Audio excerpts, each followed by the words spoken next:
Yo les potes, yo tout le monde, c'est Isma, j'espère que vous allez bien. On se retrouve aujourd'hui pour une nouvelle vidéo. Dans cette vidéo, beaucoup de choses à dire et que de belles choses les gars. La victoire contre l'Olympique de Marseille en Ligue 1, la victoire contre le LOSC en 8e de finale de Coupe de France, c'est pas beau. Ces deux résumés de match seront complétés par quelques infos sur des suspensions, sur les féminines aussi, le tirage de la Coupe de France. Et aussi une très grosse info aussi qu'on notera qui fait plaisir, donc les gars. On va en parler, on va voir une vidéo assez complète. C'est parti pour la vidéo. On commence cette vidéo avec la victoire contre l'Olympique de Marseille. On se devait de gagner, on a réussi à le faire. On les a écrasés, bon, sur la plus petite démarche, mais on a gagné, franchement. Ça fait super plaisir pour Fabio Grosso cette victoire, parce qu'il le mérite. On s'est vengé contre ces petits Marseillais. On va rester poli, on va pas les insulter, même si tous, en tant que Lyonnais, enfin non, tout Lyonnais, vous avez compris, on a tous envie de les insulter. Et voilà, donc franchement, on va se retenir de le faire en vidéo, mais on pense tous à la même chose, qu'on a gagné, qu'on est trop fort et qu'on a envie de les insulter, ces Marseillais, ils le méritent après ce qu'ils ont fait au match aller. On va pas se mytho. Bon, on va analyser ce match parce que quand même, belle victoire. D'abord, on va parler du collectif avec une première mi-temps où Lyon a plus ou moins su mettre son jeu en place. Ça laisse, c'était pas trop mal, on a su jouer entre les lignes avec un bon Mathieu, qu'on parlera encore un petit peu après, qui a fait du bien. La relation entre la défense et le milieu de terrain, c'est fait par un très bon, entre la défense et l'attaque, c'est fait par un très bon milieu de terrain. La paire qu'a créé Matic, c'était plutôt fort, hein, franchement. Moi j'ai bien aimé, c'était vraiment pas mal à continuer pour les prochains matchs. Donc en première mi-temps, ça va, on n'était pas mauvais, on arrivait à attaquer par les ailes, on posait notre jeu. Et on y arrivait, franchement, hein, j'arrive pas à parler carrément. C'était assez rare en début de saison, c'était un peu mieux depuis que Pierre Sage est arrivé, on arrive à mettre un jeu en place, et ça fait plaisir. Par contre, en deuxième mi-temps, c'était pas la même, les gars. Marseille avait d'autres envies, ils sont venus pour gagner eux aussi.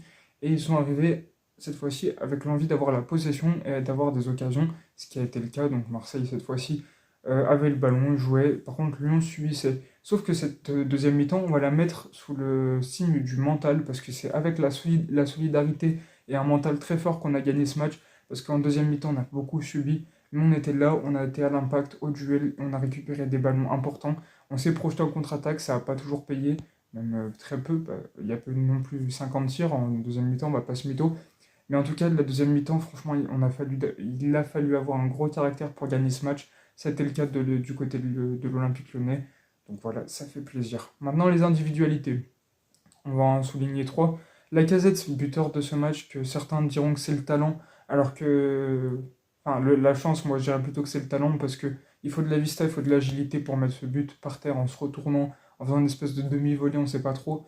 Donc ça, c'est pas facile, et pas tous les joueurs de la Ligue 1 vont le faire, seuls les plus grands, les meilleurs, et Lacazette en fait partie. Il nous l'a montré encore une fois. Donc franchement, félicitations à lui, ça a l'image de son match, toujours présent. Alors certes, il n'est pas sur tous les coups, pas sur toutes les actions, mais dès qu'il a un ballon, il met du danger, bien souvent en tout cas.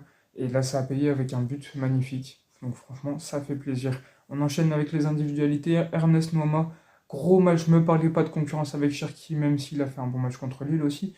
Ça, on en reparlera après, la concurrence entre les deux. Mais Nuama, dès qu'il a le ballon, il fait des différences, que ce soit par la passe, par le dribble. En un contre un, il est très bon et à chaque fois, ça apportait du danger, les gars. Franchement, il a perdu très peu de ballons, bêtement, on va dire, Ernest Nuama. Donc il a fait son match et je pense que la CAN lui a fait du bien, même si ça a été de courte durée pour lui. Il s'est revigoré un petit peu, donc franchement ça fait plaisir. Et on attend le reste de la saison pour le voir encore à son meilleur niveau, enfin du moins progresser petit à petit pour devenir un très grand joueur. On enchaîne, dernière individualité, cette fois-ci c'est Nemanja Matic qui a fait un gros match parce que oui, la première mi-temps, pépite de notre nouveau milieu de terrain. Alors dès qu'il avait le pied sur le ballon, ça mettait de la sérénité dans tout le milieu de terrain, on avait l'impression que les joueurs adverses s'arrêtaient, on faisait un peu ce qu'on voulait dès qu'il avait le ballon, c'était vraiment bien. Ensuite, les passes qui cassent des lignes, franchement, il a un taux de réussite de passe assez haut, je sais pas la stat, mais c'est au moins 85%, il a été très bon techniquement, ça a été vraiment pas mal. Il a aussi récupéré beaucoup de ballons, donc c'est tout ce qu'on lui demande, et il l'a fait comme il le fallait. Alors vous me direz, c'est pas un joueur très rapide, surtout balle au pied, Matic quand il dribble, ok, il peut sortir des duels, et il l'a fait contre Marseille, il a gagné des duels en dribblant. Alors c'était pas le coup de rein non plus d'un Ernest Moment, on va pas se mytho, c'était plutôt lent. Mais ensuite il va faire des passes qui vont créer de la rapidité. parce que oui, quand ils touchaient nos attaquants, ils aidaient parce qu'ils cassaient des lignes, qui éliminaient plusieurs joueurs. Donc tout de suite, et nos joueurs pouvaient recevoir limite des ballons face au jeu, parce que entre la position du joueur et la passe de Matic, c'était parfait, les gars, c'était vraiment super positif. Et cette vitesse créée par cette passe, elle est encore dans la continuité grâce à la vitesse, cette fois-ci, de nos ailiers, nos attaquants axiaux, par exemple la Gazette, qui arrivent à mettre de la rapidité, que ça soit ballon au pied ou pas d'ailleurs. Et donc, franchement, je pense que Matic, accompagné des attaquants, ça peut être très rapide, mais bon, on va pas non plus s'enchanter. On sait que ça sera pas la même au fur et à mesure de la saison, si c'est le cas comme c'était le cas à Rennes. On verra, pour le moment, on va lui laisser le temps de s'adapter. La deuxième mi-temps était un poil moins bien, mais bon, voilà pour ça, on va passer maintenant au match contre Lille. Vous me dites déjà ce que vous avez pensé de l'Olympico, bien remporté, qui fait plaisir. Bon, on est toujours 16e avant le match contre Montpellier, mais bon, franchement, c'est déjà pas mal, c'est très encourageant. On continue avec le match contre Donc, Lille. Le match de Coupe de France, le 8e de finale, les gars. Il fait plaisir, on s'est qualifié, les gars. C'est contre Lille, le Lille Olympique Sporting Club. C'est vraiment une grosse performance. Donc, on parlera du tirage tout à l'heure, mais d'abord du match. Cherki, Orban pour les buteurs. Cherki qui a fait un gros match. Alors, je vous disais Noama il y a 5 minutes. Mais Cherki, je pense qu'il a compris que là, il allait avoir pas mal de concurrence. Il s'est dit, on va peut-être se réveiller. Et s'il fait des aussi grosses prestations, là, peut-être on va pouvoir commencer à parler de concurrence. Mais pour le moment, je passe toujours Noama au-dessus parce qu'il y a beaucoup moins de déchets et une meilleure intelligence de jeu du côté de l'attaquant ghanéen plutôt que notre cher Ryan Cherki. Donc, dans le jeu, on a été plutôt bon, même si la dernière demi-heure de chaque mi-temps, on a plutôt subi. On a été très bon défensivement. Alors, on a reçu quelques cartons. Le match n'a pas été facile puisque Lille voulait marquer. Lille avait la possession de la balle. Donc, franchement, il se crée quelques petites occasions, pas non plus énormes. Et Luca Perry a été assez bon, surtout en première mi-temps d'ailleurs. Donc, franchement, c'était pas trop mal. Moi, j'ai bien aimé la petite prestation de notre équipe lyonnaise qui se qualifie en quart de finale, qui commence à avoir une voie royale, les gars, parce que oui, on peut gagner la Coupe de France. Malgré notre premier début de saison, imaginez on la gagne. Moi j'y crois les gars, j'espère qu'on va le faire. Et franchement ça fait plaisir de voir nos petits Lyonnais après ce mercato qui sont aussi bons. Je dis beaucoup de fois franchement depuis le début de la vidéo, je vais essayer de le dire moins les gars. Mais du coup ça n'a pas été un match facile parce que certes on a subi, on était là quand même au duel défensivement, on était là avec le mental, et on était là en contre-attaque et c'est la magnifique contre-attaque de tous nos Lyonnais qui ont joué en une touche. Il y avait Cacré, il y avait Cherki, pour lancer Orban en profondeur qui met un petit ballon piqué pour marquer son but. Donc ça c'était le premier. Et il était super beau les gars, tiki-taka limite. Franchement on veut voir ça plus souvent. Ensuite le deuxième but, celui de Cherki les gars, c'était un cafouillage dans la surface. Cherki était là, il a le ballon dans les pieds, il a marqué. Donc franchement, pardon je le redis.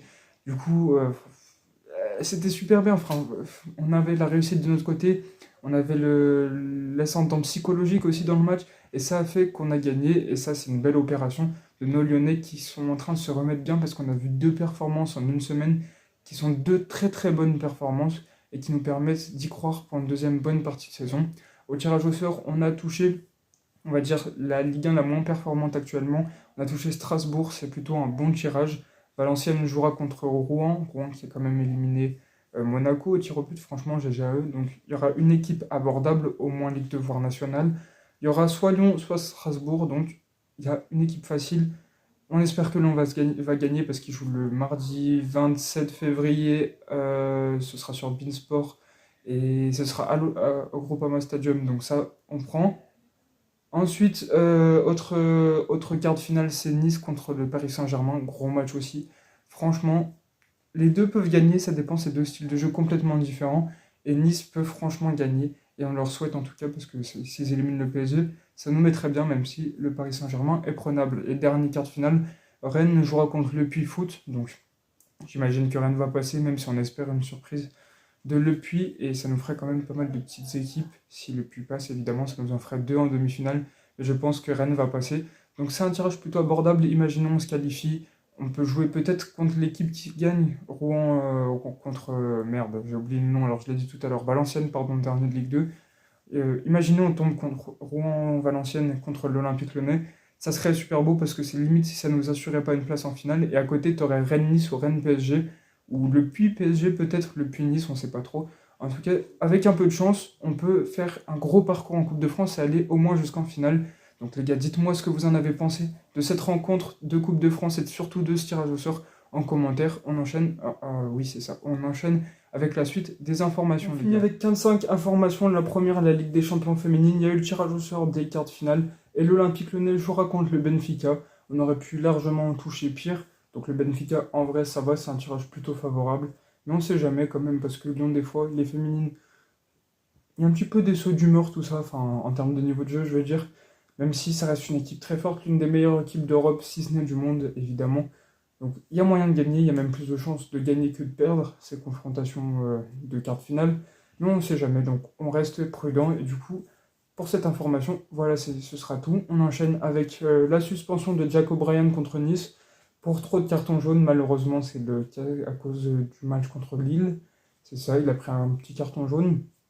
Mais bon, ça fait un peu trop. Et la LFP a décidé donc de sévir. Et, enfin, il devait en avoir, je sais plus combien, je sais plus c'est de quoi la limite pour avoir un match de suspension. Mais en tout cas, malheureusement, il l'a touché. Ça, c'est un peu dommage parce que c'est l'un de nos meilleurs défenseurs, si ce n'est le meilleur défenseur central actuel de l'Olympique Lyonnais. Et du coup, bah, on devra se passer de lui contre une équipe comme Nice. Et ce sera pas facile parce que Nice, c'est une grosse équipe qui n'attaque pas non plus. Elle n'est pas connue pour son attaque. Nice, c'est surtout très bon défensivement.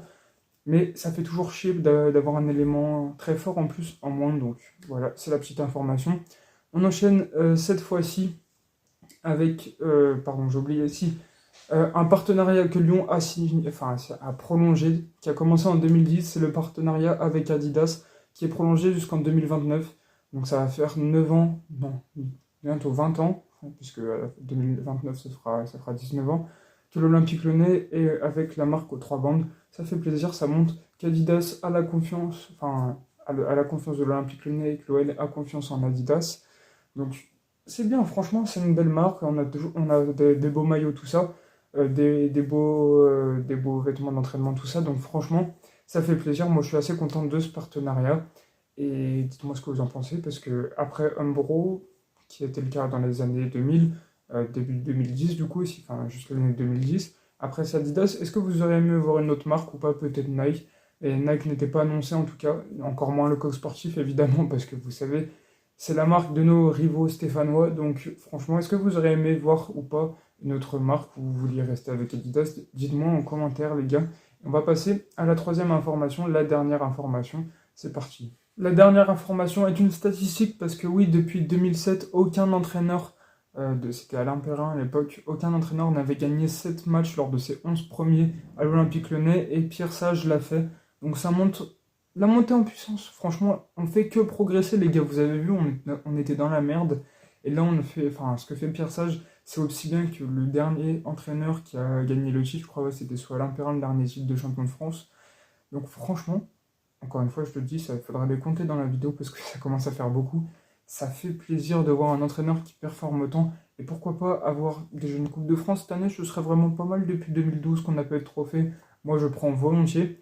Et du coup, les années prochaines, si on garde Pierre Sage, ça peut être incroyable. Franchement, on peut faire des épopées de fou, on peut aller en Coupe d'Europe. Enfin, renouer avec la Coupe d'Europe peut-être dans 2 ans, ou alors l'année prochaine avec la Coupe de France si on la gagne. Donc, ça montre le talent de Pierre Sage qui n'avait pas de référence en tant qu'entraîneur principal de haut niveau. Et là, il montre qu'il est vraiment très performant et ça fait plaisir. Donc voilà pour la vidéo, j'espère que vous l'aurez kiffé. Si c'est le cas, n'hésitez pas à liker, à commenter, à vous abonner. On se laisse encore une fois sur une petite phrase de Bart Ruza, animateur et journaliste au LTV et journaliste lyonnais, les gars. L'Olympique Lyonnais est une formidable raison d'exister. Ciao, ciao.